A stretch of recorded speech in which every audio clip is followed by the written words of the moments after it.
Good morning. Ngasigi card ki message yeminarase ngasi se ningthokaba numit ko ningthokaba numit se ado haptagi hobu numit kumba oibanina akhoi cinnamon ritual gumba kai gumba hai tare ko adumaina tawbiba ko hadi cinnamon khutta kitang hapaga aigi imungda oiro natraga aigi dukan gumba leiragadi hadi pokpham hairasne ko meta hadi adugi mamangda kitang hadi blow tokshan bio hadi sen kitang khubak ta lorna ko hadi full on kamjanba hadi aigi maigei do hai tare ko hadi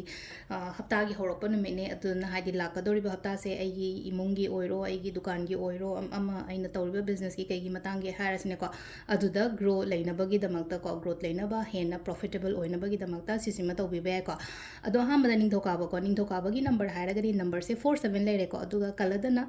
angobu machugumba kaigumba sinabiya ko da chak thongbada naina hap kaino makhum sum hapon habase ko chini natraga sangongumba kaigumba dumaina happy ba ko ado hambada khoi card ki message minarase card se akoigi nungtigi lokthoko dumaina ko haide card ohum katang khandoge ko sidai ko ohum sidagi ama khanbirase ko card number 1 card number 2 aduka card number 3 ko ado sida leiriba card sing sidagi ohum katang lothoi ko aham bagi leire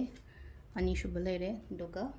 ahum shuba ko haide first second and third ko number 1 number 2 natraga number 3 ko ama khalase ko sidai ko ado one khan bangai yenga se one khan bangai se kaino ha gan lovers card like ko lovers card se ngasagi relationship khatangi wasu na tabe to ko hari thaba inkhang to matam da hari paisa nungsa attract to ko pa adum oi ko relationship su yamna phana lei hari positivity positive sign ne haina khan be ai ko ngasigi oina aham bagi laiba card se ko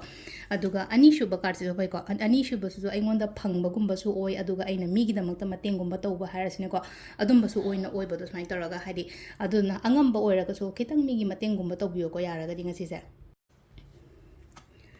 aduga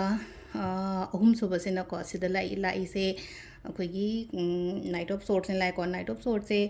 kainoma ahongba lakpa adumaina su indicate toy ko hadi ahongba lakpa hairagadi something big change gumba kai gumba adumaina tawraga adugumba ma changak pani khangde lakpani khangde adumaina su ko yangjan na yam chatpado ko ngasi se adu hari thabak do matam su yamna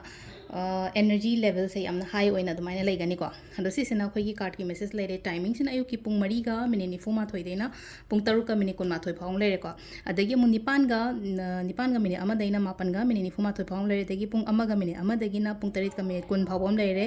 adagi nungdangina 10 ga minute ama dagina 13 ga minute kun ma thoi phang leire ko aduga nungdang atheng baina 12 ga minute 4 thoi dagina pung 3 ga minute 4 thoi phang leire ko si sina khoi gi ngasi gi oina afaba timing ko adu sida leire khoi gi daily card message ma'am thank you